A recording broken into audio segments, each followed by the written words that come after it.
제1장 잠꾸러기 산의 이야기. 구름이 늘 끼어있는 깊은 산 속에 잠꾸러기 산이라 불리는 신기한 산이 하나 있었습니다.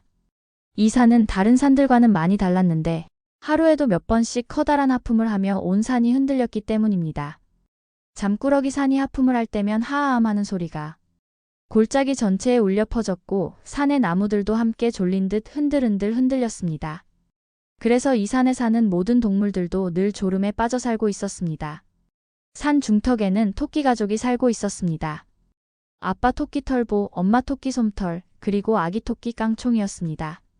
이 토끼 가족은 다른 곳의 토끼들과는 달리 하루 종일 졸음과 싸우며 지냈습니다. 하품, 오늘도 또 졸리네요. 솜털이 아침 일찍 일어나 아침밥을 준비하려 했지만 금세 졸음이 쏟아져서 당근을 자르다가도 꾸벅꾸벅 졸았습니다. 여보, 나도 너무 졸려서 나물 뜯으러 가기가 힘들어요. 털보도 평소 같으면 새벽부터 산에 올라가 맛있는 나물을 뜯어오곤 했는데 잠꾸러기 산에서는 그럴 기운이 나지 않았습니다. 가장 어린 깡총이는 더욱 심했습니다. 다른 곳의 토끼 새끼들처럼 폴짝폴짝 뛰어다니며 놀아야 할 나이인데 하루 종일 졸기만 했습니다. 엄마, 나 너무 졸려요. 조금만 더 자면 안 될까요? 얘야, 벌써 오후인데 또 자려고 하니? 하지만 솜털도 말하다가 하품이 나와서 하아암하고 하품을 했습니다. 산 꼭대기 근처에는 곰 할아버지가 혼자 살고 있었습니다. 곰 할아버지의 이름은 푸근이었는데 원래 곰들이 겨울잠을 자기는 하지만 푸근이는 1년 내내 잠만 잤습니다. 오늘은 몇 시간이나 잤을까? 푸근이는 눈을 뜨고 주변을 둘러보았지만 늘 어슬어슬한 상태라 낮인지 밤인지도 잘 모르겠었습니다. 뭐 상관없지, 어차피 또 졸리니까. 푸근이는 다시 동굴 안으로 들어가 잠자리를 폈습니다. 산 아래쪽 개울가에는 다람쥐 남매가 살고 있었습니다. 누나 다람이와 동생 쥐돌이였습니다. 다람쥐들은 원래 재빨리 움직이며 도토리를 모으고 나무 사이를 뛰어다니는 것으로 유명한데 이 남매는 정반대였습니다. 누나, 도토리 줍으러 가자고 했는데 왜 자고 있어? 쥐돌아, 조금만 더 너무 졸려서 못 움직이겠어.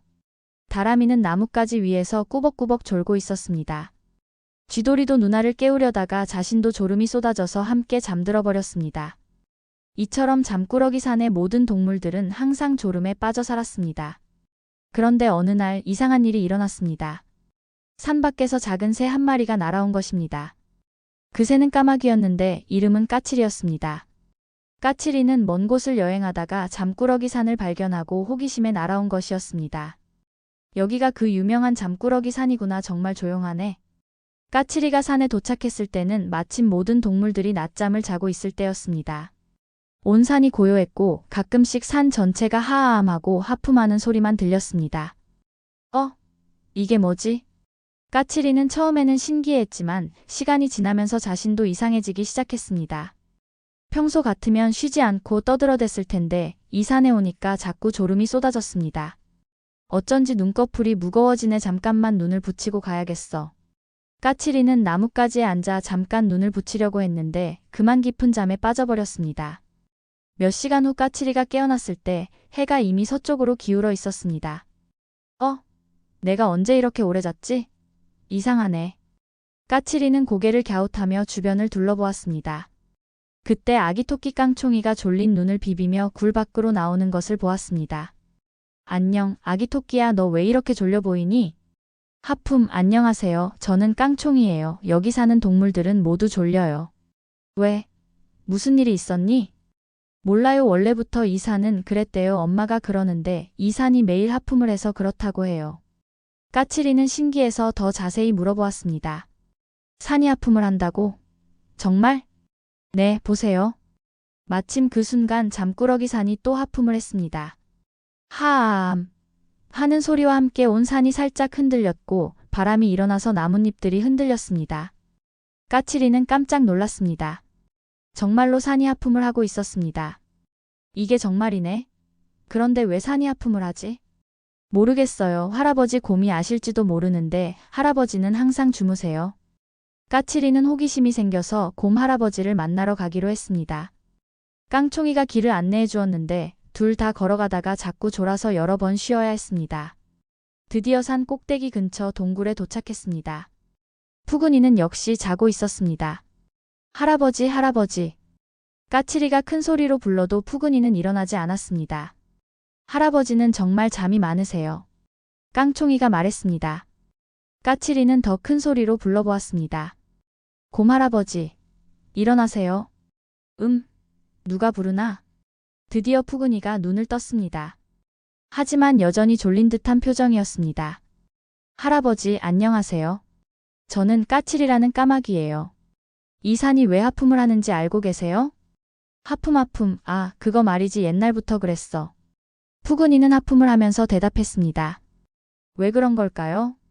글쎄, 내가 어릴 때 우리 할아버지한테 들은 이야기가 있는데 이 산에는 커다란 자매 정령이 살고 있다고 하더라. 자매 정령이요? 그 정령이 너무 많이 자서 온 산이 따라서 졸린다는 얘기야. 하지만 누구도 그 정령을 본 사람은 없어. 까칠이는 점점 더 궁금해졌습니다. 그 정령은 어디에 살아요? 아마도 산속 어딘가에 깊은 동굴이 있을 거야. 거기서 계속 자고 있을 거고 하품. 푸근이는 말하다가 또 하품을 했습니다.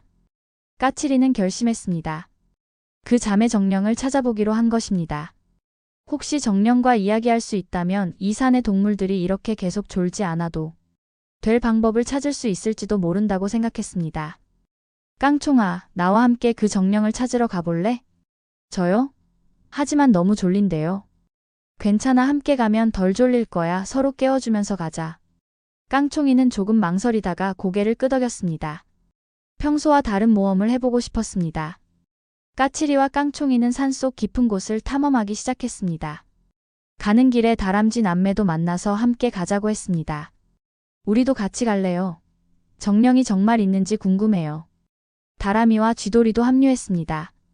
4명이 함께 가니까 조금 덜 졸렸습니다. 서로 졸 때마다 깨워주면서 갔습니다. 깡총아, 일어나. 또 졸고 있어. 쥐돌이도 눈이 감기고 있어. 힘내. 이렇게 서로 격려하며 산속 깊은 곳으로 들어갔습니다. 산이 점점 깊어질수록 졸음이 더 심해졌습니다. 정령이 가까워지고 있다는 증거인 것 같았습니다. 마침내 산 한가운데 깊숙한 곳에서 커다란 동굴을 발견했습니다. 그 동굴에서는 엄청나게 큰 코골이 소리가 들려오고 있었습니다. 드르르르, 콰르르르. 저기서 나는 소리 들어? 정말 큰 콧꼬리 소리야. 정령이 저 안에서 자고 있는 것 같아. 동물들은 조심스럽게 동굴 안으로 들어갔습니다. 동굴은 생각보다 넓었고 가장 안쪽에는 정말 큰 존재가 자고 있었습니다. 그것은 구름처럼 부드러워 보이는 거대한 정령이었습니다. 온몸이 하얀 솜털로 덮여 있었고 평화롭게 잠들어 있었습니다. 와, 정말 잠의 정령이 있었구나. 너무 크다. 동물들은 조용히 속삭였습니다. 그런데 까칠이가 용기를 내어 정령에게 말을 걸어보았습니다. 정령님. 정령은 깨어나지 않았습니다. 까칠이는 조금 더 큰 소리로 불러보았습니다. 자매 정령님, 일어나세요. 누가 나를 부르는 거지? 드디어 정령이 눈을 떴습니다. 정령의 눈은 별처럼 반짝였지만 매우 졸려 보였습니다. 안녕하세요, 정령님. 저희는 이 산에 사는 동물들이에요. 아, 그렇구나. 무슨 일로 나를 깨웠니? 나는 자는 것이 너무 좋은데. 까칠이가 대신 대답했습니다. 정령님이 너무 많이 주무셔서 온 산의 동물들이 하루 종일 졸고 있어요. 조금이라도 덜 주무실 수는 없을까요? 정령은 놀란 듯 했습니다. 내가 자는 것 때문에 다른 동물들이 졸고 있다고? 그런 줄 몰랐는데. 네, 저희는 하루 종일 졸려서 제대로 놀지도 못하고 일도 못해요. 깡총이가 말했습니다. 자매 정령은 미안해하며 말했습니다. 정말 미안하구나. 나는 자는 것이 너무 좋아서 계속 잤는데 다른 동물들에게 피해를 주고 있었다니. 괜찮아요. 하지만 앞으로는 조금 덜 주무실 수 있을까요? 정령은 잠깐 생각해보더니 말했습니다. 좋은 생각이 있어. 나 혼자 계속 자는 것보다는 여러분과 함께 시간을 보내는 것도 좋을 것 같은데. 낮에는 깨어있고 밤에만 자면 어떨까? 정말요? 동물들은 기뻐했습니다. 그럼 낮에는 뭘 하실 건가요? 여러분과 함께 놀거나 이야기를 나누면 좋겠어. 혼자 있으니까 너무 심심해서 자꾸 잤던 것 같아. 이렇게 해서 자매 정령은 새로운 생활을 시작하게 되었습니다. 낮에는 동물들과 함께 시간을 보내고 밤에만 잠을 자기로 한 것입니다. 그 다음 날부터 잠꾸러기 산은 완전히 달라졌습니다. 동물들이 낮에 졸지 않게 되었습니다. 토끼 가족은 활기차게 뛰어다니며 나무를 뜯었고 다람쥐 남매는 재빠르게 도토리를 모았습니다. 곰 할아버지 푸근이도 낮에는 깨어있게 되어 동물들과 재미있는 옛날 이야기를 들려주었습니다. 자매 정령도 혼자 있을 때보다 훨씬 즐거워했습니다. 동물들과 함께 놀고 이야기하는 것이 이렇게 재미있는 줄 몰랐다고 했습니다. 여러분 덕분에 나도 새로운 즐거움을 알게 되었어. 고마워. 저희야말로 고마워요, 정령님. 이제 잠꾸러기 산은 낮에는 활기찬 산이 되었고 밤에는 모든 동물들이 편안히 잠드는 평화로운 산이 되었습니다. 정령이 밤에만 잠을 자니까 산도 밤에만 조용해졌습니다. 까칠이는 이 모든 일이 끝난 후에도 계속 잠꾸러기 산에 머물러 살기로 했습니다. 이곳 동물들과 정령이 너무 좋았기 때문입니다. 나도 이제 이 산의 가족이야. 모든 동물들이 까칠이를 환영했습니다. 그 후로 잠꾸러기 산은 행복한 산이라는 새 이름을 갖게 되었습니다. 낮에는 모든 동물들이 활기차게 생활하고 밤에는 자매 정령과 함께 편안한 잠에 들어 꿈나라로 여행을 떠나는 멋진 산이 된 것입니다. 지금도 그 산에 가면 낮에는 즐겁게 뛰어노는 동물들을 볼 수 있고 밤에는 모든 동물들이 편안히 잠들어 있는 평화로운 모습을 볼 수 있다고 합니다. 그리고 가끔 자매 정령이 만족스러운 한숨을 내쉬는 소리도 들을 수 있다고 합니다. 제2장 바람을 먹는 소년. 깊은 산골 마을에 가난한 호라비 아버지와 12살 난 아들이 살고 있었다네. 아들의 이름은 바람이라고 했는데 어머니가 아이를 낳다가 세상을 떠나면서 마지막으로 지어준 이름이었다네. 아버지는 품팔이로 겨우 하루하루를 버텨가고 있었는데 몸이 약해서 일을 제대로 할 수가 없었다네. 그래서 집에는 늘 먹을 것이 부족했고 바람이는 언제나 배가 고팠다네. 다른 아이들은 흰 쌀밥에 고기 반찬을 먹을 때 바람이는 겨우 풀죽이나 나무 껍질을 삶은 것으로 배를 채워야 했다네. 그나마도 하루 한 끼를 먹으면 다행이었다네. 마을 사람들이 가끔 도와주기도 했지만 모두들 자기 살기도 바빠서 늘 도울 수는 없었다네. 바람이는 점점 말라가며 뼈만 앙상하게 남았다네. 어느 날 바람이가 산에서 나무를 캐고 있는데 한 할아버지가 나타났다네. 그 할아버지는 허름한 옷을 입고 있었지만 눈빛만은 반짝반짝 빛나고 있었다네. 얘야, 너는 왜 이렇게 말랐느냐? 할아버지, 저는 먹을 것이 없어서 늘 배가 고픕니다. 그런가 참으로 안 됐구나. 할아버지가 바람이를 가만히 바라보더니 주머니에서 조그만 약봉지를 꺼냈다네. 이 약을 먹어보거라. 단 한 번만 먹으면 된다. 이것이 무슨 약입니까? 특별한 약이다. 이 약을 먹으면 바람만 마셔도 배가 부를 것이다. 바람이는 믿기 어려웠지만 할아버지의 말이 너무도 진지해서 그 약을 받아 먹었다네. 약은 달콤하면서도 시원한 맛이 났다네. 고맙습니다, 할아버지. 하지만 돌아보니 할아버지는 이미 사라지고 없었다네. 그날 밤부터 신기한 일이 벌어졌다네. 바람이가 입을 벌리고 바람을 마시니 정말로 배가 부르기 시작하는 것이었다네. 아버지, 아버지, 저 바람만 마셨는데 배가 부릅니다. 무슨 소리냐? 바람아, 바람을 어떻게 먹느냐? 정말입니다. 보세요. 바람이가 밖으로 나가서 입을 크게 벌리고 바람을 들이마셨다네. 그러자 홀쭉했던 배가 불룩하게 부풀어 올랐다네. 아버지가 깜짝 놀라며 말했다네. 이것이 어찌 된 일이냐? 바람이가 산에서 만난 할아버지 이야기를 했지만 아버지는 꿈인지 생시인지 알 수 없다고 했다네. 그 후로 바람이는 더 이상 굶주리지 않았다네.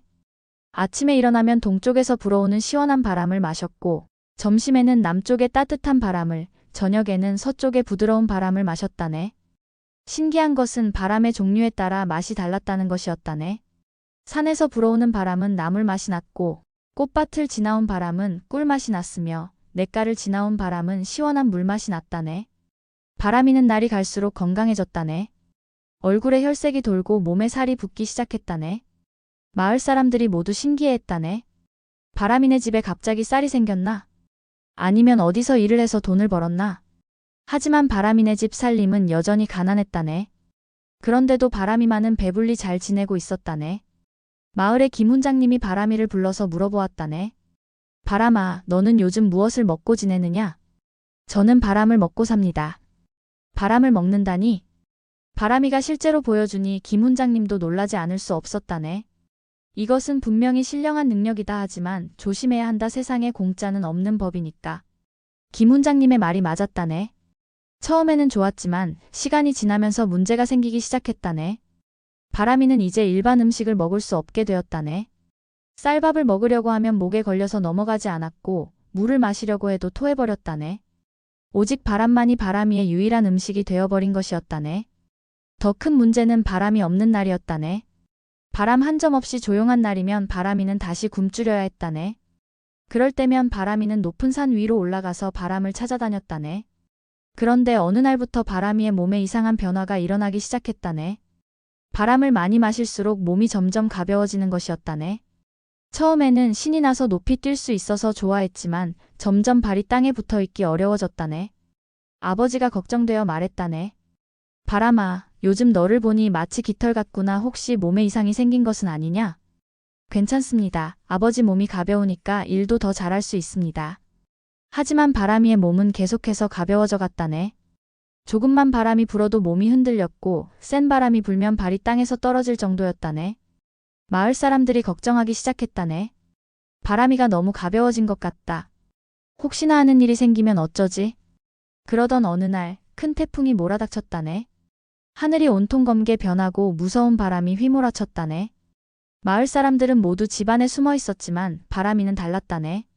너무나 센 바람이 불어오니 저절로 입이 벌어지면서 그 바람들이 모두 몸속으로 들어오기 시작한 것이었다네. 안 돼. 이렇게 센 바람을 마시면 안 돼. 바람이가 막으려고 했지만 이미 늦었다네. 태풍의 바람들이 거세게 몸속으로 들어오면서 바람이의 몸이 풍선처럼 부풀어 올랐다네. 아버지, 도와주세요. 아버지가 바람이를 붙잡으려고 했지만 바람이의 몸은 이미 땅에서 떠오르기 시작했다네. 바람아, 내 아들아. 아버지가 바람이의 발목을 붙잡았지만 태풍의 힘은 너무도 셌다네. 바람이는 점점 높이 올라가기 시작했다네.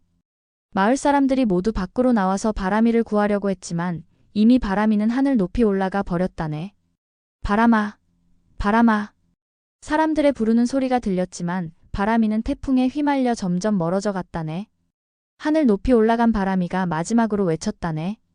아버지, 저를 잊지 마세요. 언젠가 다시 돌아오겠습니다. 그 후로 바람이는 보이지 않았다네. 태풍이 지나간 후에도 며칠이 지나도 몇 달이 지나도 바람이는 나타나지 않았다네. 아버지는 매일 하늘을 바라보며 아들을 기다렸다네. 마을 사람들도 모두 바람이를 그리워했다네. 그런데 이상한 일이 벌어지기 시작했다네.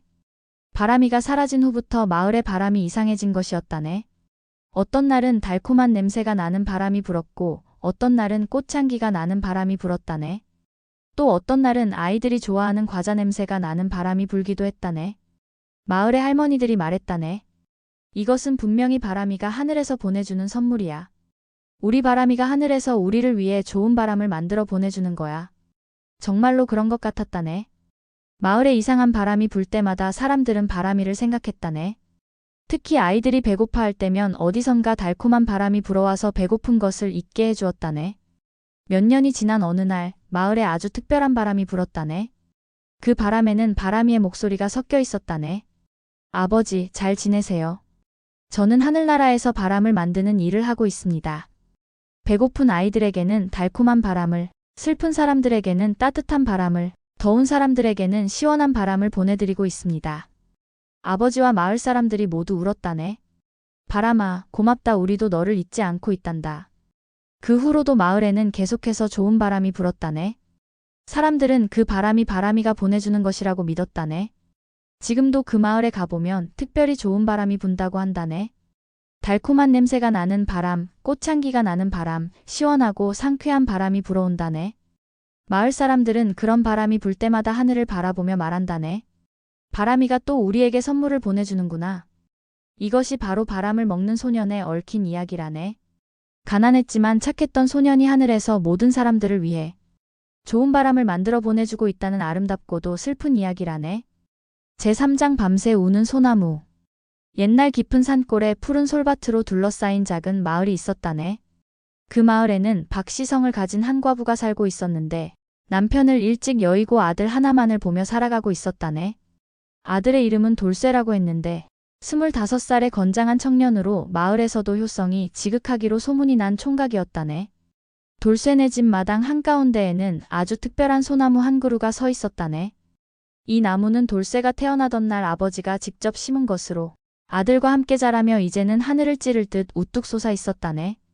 돌쇠는 어려서부터 그 소나무를 형님이라 부르며 자랐고 어머니는 매일 그 나무 그늘 아래서 바느질을 하고 빨래를 널며 하루를 보냈다네. 소나무 가지에는 늘 새들이 와서 지저귀었고 여름이면 시원한 그늘을 만들어 주었으며 겨울이면 눈꽃을 머리에 이고서 집을 지켜주었다네. 돌쇠 어머니는 그 나무를 보며 늘 말하곤 했다네. 우리 돌쇠야, 저 소나무처럼 곱고 바르게 자라거라. 비바람이 와도 꺾이지 않는 저 나무처럼 말이다. 돌쇠는 어머니 말씀대로 곱고 바르게 자랐다네. 힘이 세서 나무꾼 일을 하기도 하고 농사철에는 남의 집 일도 도와주며 어머니를 정성껏 모셨다네. 마을 사람들은 모두 돌쇠를 착한 아들이라고 칭찬했다네. 박서방네 돌쇠만큼 효자가 또 어디 있겠나? 정말이지 어머니를 하늘처럼 모시니 보기가 좋다네. 돌쇠도 어머니를 세상에서 가장 소중한 분으로 여겼다네. 무엇을 먹든지 어머니가 먼저 드시게 하고 좋은 옷감이 생기면 어머니 옷부터 해드리고 아침에 일어나면 제일 먼저 어머니께 문안 인사를 드렸다네. 그렇게 평화롭게 지내던 어느 해 가을, 갑자기 나라에서 전쟁이 일어났다는 소식이 들려왔다네. 외국에서 쳐들어왔다고 하는데 온 나라 젊은 남자들은 모두 군대에 나가야 한다는 명령이 내려진 것이었다네. 관청에서 온 사람이 북을 치며 마을에 알렸다네. 20살부터 30살까지 모든 남자는 사흘 안에 고을로 와서 군대에 들어가야 한다. 어기면 온 가족이 벌을 받을 것이다. 마을은 순식간에 울음바다가 되었다네. 아들을 둔 어머니들, 남편을 둔 아내들, 아버지를 둔 자식들이 모두 하늘이 무너진 듯 슬퍼했다네. 돌쇠 어머니도 마찬가지였다네. 소나무 아래에 주저앉아서 하루 종일 눈물만 흘렸다네.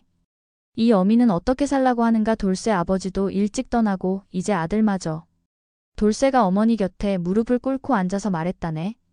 어머니, 나라에서 부르는데 어찌 안 갈 수 있겠습니까? 걱정 마십시오. 제가 꼭 살아서 돌아오겠습니다. 내 아들아, 전쟁터가 어떤 곳인데 칼과 창이 난무하는 곳에서 어찌 무사할 수 있겠느냐. 어머니, 저를 믿으십시오. 어머니가 낳아주신 이 몸 함부로 다치지 않겠습니다. 그리고 보십시오. 저 소나무가 어머니를 지켜드릴 것입니다. 돌쇠가 마당에 소나무를 가리키며 말했다네. 제가 없어도 저 소나무가 어머니와 함께 있을 것입니다. 제가 돌아올 때까지 매일 저 나무 아래서 기다려 주십시오. 사흘 후 돌쇠는 다른 마을 총각들과 함께 짐을 꾸려 떠나야 했다네. 새벽 일찍부터 마을 사람들이 모두 나와서 떠나는 젊은이들을 배웅해 주었다네. 돌쇠 어머니는 아들에게 정성껏 싼 도시락을 건네주며 눈물을 흘렸다네. 얘야, 이것은 어미가 새벽부터 만든 것이다. 길에서 배고프거든 먹어라. 어머니, 걱정 마십시오. 반드시 돌아오겠습니다. 추우면 이 옷을 입어라. 어미가 밤새워 기워놓은 것이다. 네, 어머니 몸조리 잘하시고 제가 돌아올 때까지 건강하게 계십시오. 돌쇠가 마을을 떠날 때 어머니는 소나무 아래 서서 아들이 산 너머로 사라질 때까지 손을 흔들어 주었다네. 아들의 모습이 보이지 않게 되자 그제서야 주저앉아서 소리내어 울었다네. 내 아들아, 내 아들아. 그날부터 돌쇠 어머니의 하루는 소나무와 함께 시작되고 소나무와 함께 끝났다네. 아침에 일어나면 제일 먼저 소나무에게 인사를 했다네. 소나무야, 오늘도 우리 돌쇠가 무사하게 해다오. 낮에는 소나무 그늘 아래 앉아서 바느질을 하며 아들 생각에 잠겼다네. 바늘귀에 실을 꿰면서도, 천을 자르면서도, 단추를 달면서도 온통 아들 생각뿐이었다네. 우리 돌쇠, 지금쯤 어디서 무엇을 하고 있을까? 밥은 제대로 먹고 있을까? 추위에 떨고 있지는 않을까? 저녁이 되면 소나무에 기대어 서서 아들이 떠나간 길을 바라보며 또 눈물을 흘렸다네. 언제쯤 저 길로 우리 아들이 돌아올까? 첫 번째 겨울이 지나갔지만 돌쇠에게서는 아무런 소식이 없었다네. 다른 집에는 가끔 전쟁터에서 편지가 오기도 했지만 돌쇠네에는 소식 하나 없었다네. 어머니의 걱정은 눈덩이처럼 커져갔다네. 밤이면 잠도 제대로 자지 못하고 뒤척이며 아들 걱정에 밤을 지새웠다네. 우리 돌쇠가 다친 것은 아닐까 아니면 병에 걸린 것은 아닐까? 두 번째 봄이 와도 돌쇠는 돌아오지 않았다네. 어머니는 점점 말라가며 하루하루를 소나무와 함께 보냈다네. 마을 사람들이 위로해 주었지만 어머니의 마음은 쉽게 달래지지 않았다네. 아주머니 너무 걱정하지 마세요. 돌쇠는 워낙 건장하니까 무사할 것입니다. 그래요. 곧 좋은 소식이 올 것입니다. 하지만 어머니는 소나무에게만 속마음을 털어놓았다네. 소나무야, 우리 돌쇠가 언제 돌아올까? 이 어미 마음이 찢어질 것 같구나. 두 번째 여름이 지나고 가을이 되어서도 돌쇠는 나타나지 않았다네. 어머니는 이제 뼈만 앙상하게 남아서 바람에 날릴 것 같았다네. 매일 밤 소나무 아래에서 울었다네. 달이 밝은 밤이면 더욱 간절히 울었고 비가 오는 밤이면 빗소리에 섞여서 울었다네. 어머니의 눈물은 소나무 뿌리 깊숙이 스며들어갔다네. 하루도 빠짐없이 흘린 눈물이 땅을 적시고 그 눈물이 소나무 뿌리로 스며들어서 나무 전체로 퍼져나갔다네. 세 번째 겨울이 왔을 때 이상한 일이 벌어지기 시작했다네. 바람이 불지 않는 조용한 밤에도 소나무에서 이상한 소리가 들려오는 것이었다네. 으어. 그 소리는 마치 사람이 슬피 우는 소리 같았다네. 처음에는 바람 소리인 줄 알았지만 바람이 전혀 없는 고요한 밤에도 그 소리가 들렸다네. 마을 사람들이 신기해서 밤에 나와보면 소나무가 혼자서 가지를 흔들며 슬픈 곡조를 내고 있었다네. 저것 참 신기하다. 바람도 없는데 어찌 나무가 소리를 낼까? 혹시 나무 속에 귀신이 들어간 것은 아닐까? 하지만 돌쇠 어머니는 그 소리의 뜻을 알고 있었다네. 저 나무도 우리 돌쇠를 그리워하는구나. 내 눈물이 뿌리로 스며들어서 나무까지 슬퍼하게 만들었구나. 그 후로 매년 돌쇠가 떠나간 그 계절이 되면 소나무는 밤새도록 울었다네. 가을바람이 불기 시작하면서부터 첫눈이 올 때까지 소나무는 매일 밤 슬픈 곡을 불렀다네. 어떤 밤은 낮게 흐느끼는 소리였고 어떤 밤은 높게 울부짖는 소리였다네. 비가 오는 밤이면 더욱 애절하게, 달이 밝은 밤이면 더욱 구슬프게 울었다네. 마을 사람들은 그 소리를 들으면서 모두 눈물을 흘렸다네. 저 나무 우는 소리를 들으니 가슴이 미어진다. 어머니의 슬픔이 나무에게까지 전해진 것 같다. 네 번째 해가 되었을 때 드디어 전쟁이 끝났다는 소식이 들려왔다네. 마을 사람들은 모두 기뻐하며 남자들이 돌아올 날을 기다렸다네. 하지만 한 달이 지나고 두 달이 지나도 돌쇠는 나타나지 않았다네. 다른 마을 총각들은 하나둘 돌아왔지만 돌쇠만은 소식이 없었다네. 어머니의 걱정과 슬픔은 더욱 깊어갔다네. 소나무의 울음소리도 더욱 애절해졌다네. 어느 날 밤 어머니가 소나무 아래에서 잠들어 있는데 꿈에 돌쇠가 나타났다네. 어머니, 저는 전쟁에서 크게 다쳤습니다. 한쪽 다리를 잃어서 걸을 수 없어 돌아오는 것이 늦어지고 있습니다. 내 아들아, 어디서 그런 큰 상처를. 어머니, 걱정하지 마십시오. 비록 다리는 잃었지만 목숨은 건졌습니다. 지금 어떤 절에서 치료를 받고 있으니 조금만 더 기다려 주십시오. 어머니가 꿈에서 깨어나니 새벽이었고 소나무가 평소보다 더 슬프게 울고 있었다네. 그래, 우리 돌쇠가 살아있구나. 다리를 다쳤어도 살아있으면 되는 것이지. 그로부터 보름이 더 지난 어느 날 저녁, 정말로 돌쇠가 돌아왔다네. 나무로 만든 의족의 의지에서 절뚝거리며 걸어오는 모습이었지만 분명히 살아서 돌아온 것이었다네. 어머니, 아들이 돌아왔습니다. 돌쇠야, 내 아들아, 정말 꿈이 아니냐. 어머니와 아들이 소나무 아래에서 얼싸안고 눈물을 흘렸다네. 마을 사람들도 모두 달려와서 돌쇠의 무사귀환을 축하해 주었다네. 다행이다. 다행이야. 살아서 돌아온 것만으로도 감사한 일이지. 그래, 다리야, 어찌되든 목숨이 있으면 되는 것 아니냐. 신기한 것은 그날 밤부터 소나무의 울음소리가 멈췄다는 것이었다네. 4년 동안 밤마다 울어대던 소나무가 갑자기 조용해진 것이었다네. 돌쇠는 비록 다리를 잃었지만 더욱 깊은 요성으로 어머니를 모셨다네. 무거운 일은 할 수 없었지만 바구니 짜는 일이나 집신 삶는 일을 해서 어머니와 함께 살아갔다네. 얼마 후 돌쇠는 이웃 마을의 착한 처녀와 혼인을 했다네. 며느리도 시어머니를 친어머니처럼 모셔서 집안은 화목했다네. 손자 손녀들이 태어나고 어머니도 할머니가 되어서 행복하게 지냈다네. 소나무 아래에서는 아이들이 뛰어노는 소리가 들렸고 어머니는 그 나무 그늘에서 손자들에게 예시하기를 들려주곤 했다네. 하지만 이상한 일은 계속되었다네. 해마다 돌쇠가 전쟁터로 떠났던 그 계절이 되면 소나무는 여전히 밤에 울었다네. 이제는 돌쇠가 무사히 돌아와서 함께 살고 있는데도 매년 그 시기가 되면 소나무는 옛 기억을 되살리며 슬픈 곡을 불렀다네. 마을의 할머니들이 아이들에게 이야기해 주었다네. 저 소나무는 어머니의 눈물을 기억하고 있단다. 자식을 그리워하는 어머니의 마음이 얼마나 간절하고 깊은지 매년 우리에게 들려주고 있는 것이지. 세월이 흘러 돌쇠 어머니가 세상을 떠날 때 마지막 유언이 이러했다네. 내가 죽어도 저 소나무는 베지 말거라. 저 나무는 내 마음을 기억하고 있으니까. 돌쇠도 늙어서 세상을 떠나고 그 자식들도 세월 따라 하나둘 떠났지만 소나무는 여전히 그 자리에 서 있었다네. 그리고 매년 가을이 되면 그 계절이 되면 여전히 밤에 울었다네. 어머니의 사랑과 그리움이 나무 속 깊이 스며들어서 영원히 잊혀지지 않는 것처럼 말이네. 지금도 그 마을에 가보면 그 소나무를 볼 수 있다고 전해진다네.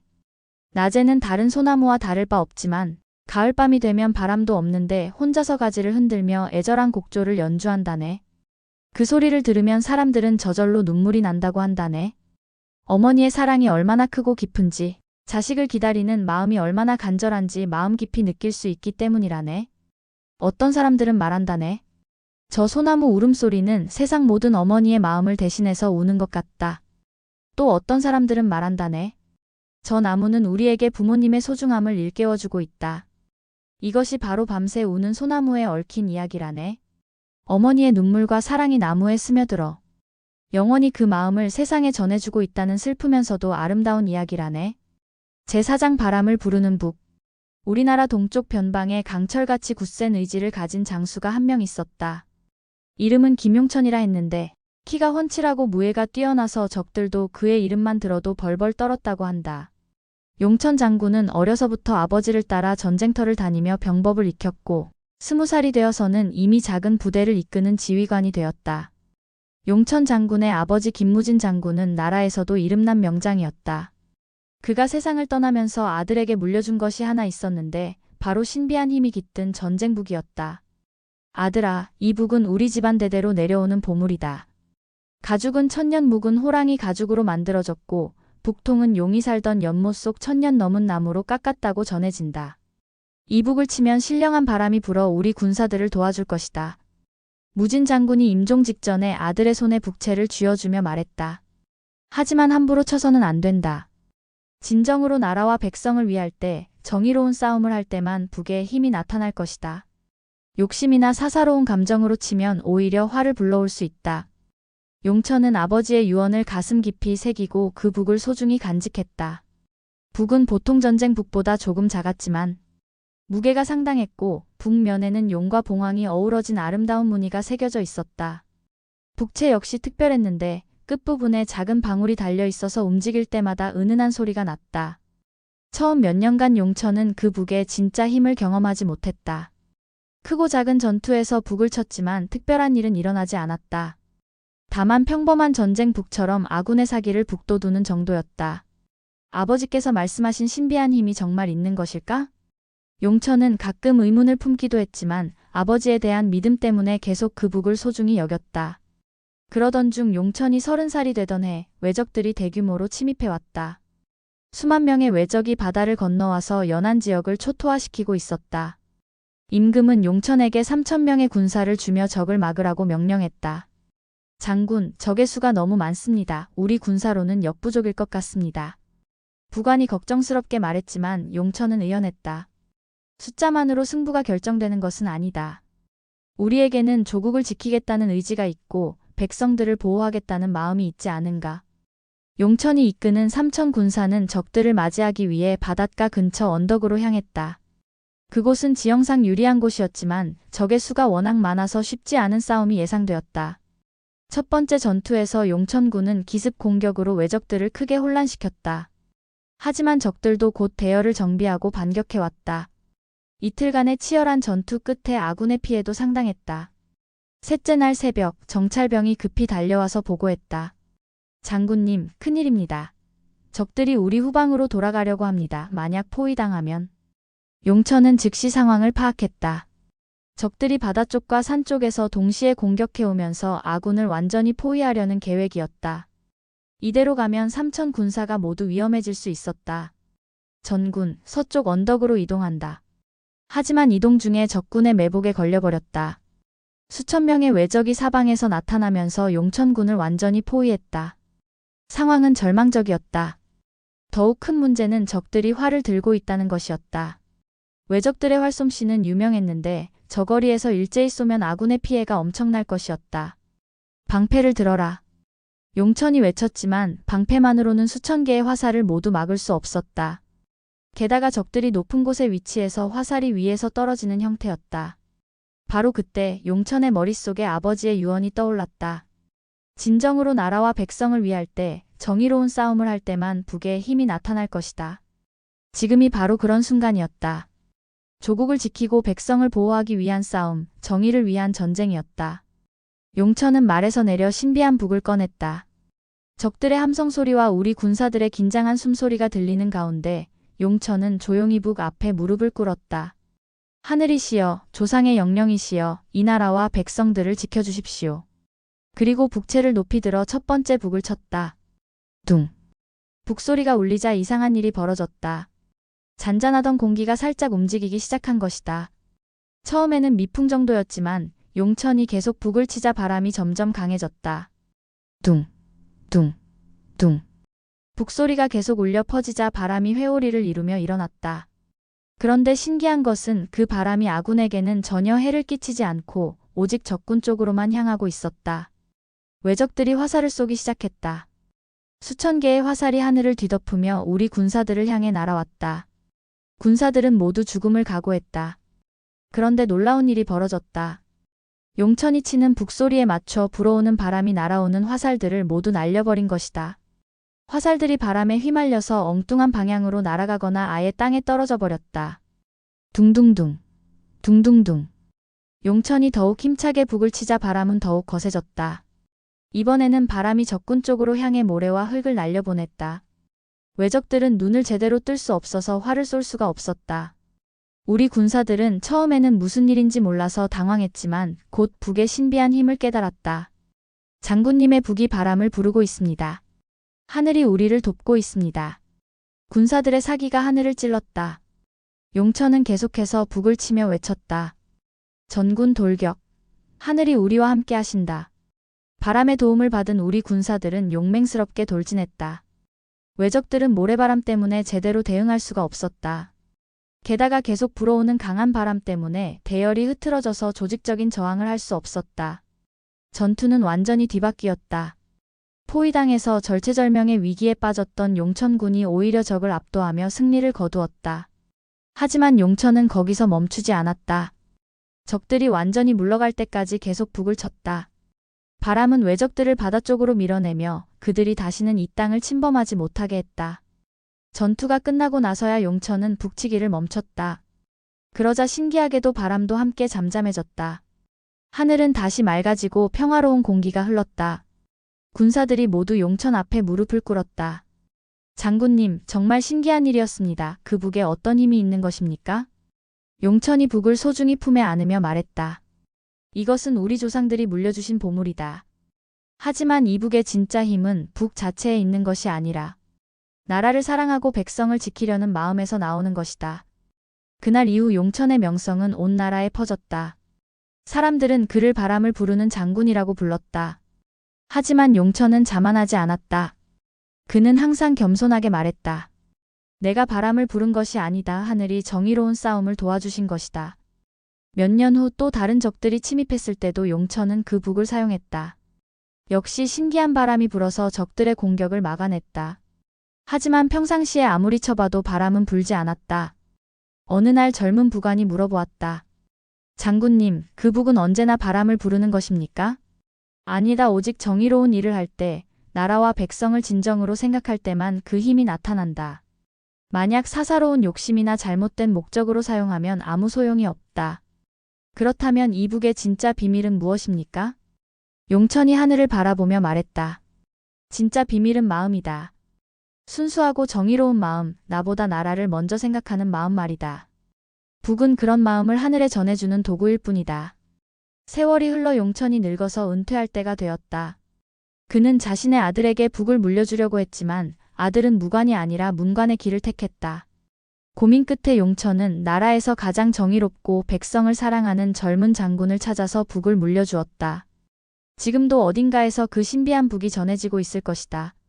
그리고 나라가 위험에 처하고 백성들이 고통받을 때 진정으로 정의로운 마음을 가진 사람이 그 북을 치면 하늘이 바람을 보내서 도와줄 것이라고 전해진다. 중요한 것은 북 자체의 힘이 아니라 그것을 치는 사람의 마음이다. 사리사욕을 버리고 오직 나라와 백성만을 생각하는 순수한 마음, 그것이야말로 하늘을 움직이고 바람을 부르는 진정한 힘인 것이다. 이것이 바로 바람을 부르는 북에 얽힌 이야기다. 무기나 도구가 중요한 것이 아니라 그것을 사용하는 사람의 마음과 뜻이 얼마나 소중한지 알려주는 감동적인 이야기다. 제5장 사라진 군대. 북쪽 깊은 산골에 참으로 기이한 일이 벌어졌다고 전해진다. 그것은 지금도 사람들이 말하기를 꺼리는 무서우면서도 슬픈 이야기다. 그때는 외적의 침입이 잦던 시절이었다. 나라의 북쪽 국경 근처에는 높고 험한 산맥이 펼쳐져 있었는데 그 산 너머로 적들이 자주 쳐들어왔다. 조정에서는 그곳에 군영을 세우고 정예 부대를 배치해서 국경을 지키게 했다. 그 부대를 이끄는 장군은 박무창이라는 사람이었다. 나이 40에 무예가 뛰어나고 병사들을 아끼기로 유명한 명장이었다. 그의 휘하에는 500명의 정예 병사들이 있었는데 모두 각자 고향을 떠나 나라를 지키려는 굳은 의지를 가진 젊은이들이었다. 이 500명의 병사들은 서로 형제처럼 지냈다. 함께 훈련하고 함께 밥을 먹고 함께 잠을 자면서 생사를 같이 하는 동료가 되었다. 그들 중에는 경상도에서 온 김철수, 전라도에서 온 이영달, 강원도에서 온 박돌이, 황해도에서 온 최용수 같은 이들이 있었다. 김철수는 25살로 활을 잘 쏘았고 이영달은 23세 창술이 뛰어났다. 박돌이는 힘이 센 것으로 유명했고 최용수는 말타기를 잘했다. 이들은 서로 다른 고향 출신이었지만 한 형제보다도 더 가까운 사이였다. 어느 해 가을 적들의 움직임이 심상치 않다는 정보가 들어왔다. 대규모 부대가 국경 근처로 집결하고 있으며 곧 침입할 가능성이 높다는 것이었다. 박무창 장군은 즉시 대응책을 세웠다. 적들이 넘어올 가능성이 높은 계곡 입구를 미리 점령하여 방어선을 구축하기로 한 것이다. 전군 집합. 장군의 호령에 500명의 병사들이 일사불란하게 모여들었다. 적들이 곧 침입할 것 같다. 우리는 서쪽 계곡 입구를 선점하여 적들의 진로를 차단할 것이다. 행군 준비를 하라. 병사들은 무거운 갑옷을 입고 무기를 챙겼다. 며칠간 버틸 식량과 물, 화살과 창, 방패까지 모든 장비를 완비했다. 각자 고향에서 온 편지나 가족 사진 같은 소중한 물건들도 품에 간직했다. 다음 날 새벽 안개가 자욱한 가운데 500명의 군대가 출발했다. 박무창 장군이 맨 앞에서 말을 타고 길을 인도했고 병사들은 대오를 맞춰 그 뒤를 따랐다. 하나 둘, 하나 둘. 구령에 맞춰 걷는 발소리가 산골짜기에 울려 퍼졌다. 갑옷과 무기가 부딪히는 소리, 말발굽 소리, 병사들의 숨소리가 어우러져서 웅장한 행진곡을 만들어냈다. 첫째 날은 무사히 지나갔다. 병사들은 정해진 장소에서 야영을 하고 다음날 행군을 계속했다. 둘째 날도 별다른 일 없이 지나갔다. 셋째 날 아침 부대는 가장 험한 산길로 접어들었다. 양쪽으로 깎아지른 절벽이 솟아있고 가운데로는 좁은 길 하나만이 이어져 있었다. 길 양쪽으로는 깊은 골짜기가 있어서 한번 발을 헛디디면 끝이었다. 조심해서 걸어라. 대오를 흐트리지 말고. 장군이 계속 주의를 당부했다. 병사들도 긴장하며 조심스럽게 발걸음을 옮겼다. 그런데 이상한 일이 벌어지기 시작했다. 산 위쪽에서 자꾸 안개가 내려오는 것이었다. 처음에는 얇은 안개였는데 점점 짙어져서 앞이 잘 보이지 않게 되었다. 이상하다, 이런 안개는 처음 본다. 너무 짙어서 길을 잃을 수 있겠다. 병사들이 불안해하기 시작했다. 하지만 장군은 계속 전진 명령을 내렸다. 목표 지점에 하루라도 빨리 도착해야 적들을 막을 수 있기 때문이었다. 안개는 점점 더 짙어졌다. 바로 앞 사람조차 제대로 보이지 않을 정도였다. 병사들은 서로의 옷자락을 붙잡고 걸어야 했다. 장군님, 너무 위험합니다. 잠시 멈춰서 안개가 걷히기를 기다리는 것이 어떻겠습니까?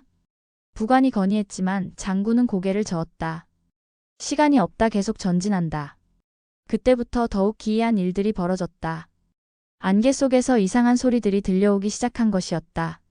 마치 누군가 속삭이는 듯한 소리, 바람이 우는 듯한 소리, 때로는 아이가 우는 듯한 소리도 들렸다. 저게 무슨 소리지? 귀신이라도 나오는 건 아닐까? 병사들은 점점 두려워했지만 용감한 군인답게 계속 행진을 이어갔다. 그런데 갑자기 맨 뒤에서 걷던 병사 하나가 사라졌다. 바로 옆에서 걷던 동료가 손을 내밀어 봤지만 아무것도 잡히지 않았다. 용수가 없어졌다. 최용수. 최용수야. 아무리 불러봐도 대답이 없었다. 하지만 안개 때문에 찾을 수도 없었고 전체 부대를 멈출 수도 없었다. 아마 길을 헷갈려서 뒤처진 것 같다. 나중에 찾자.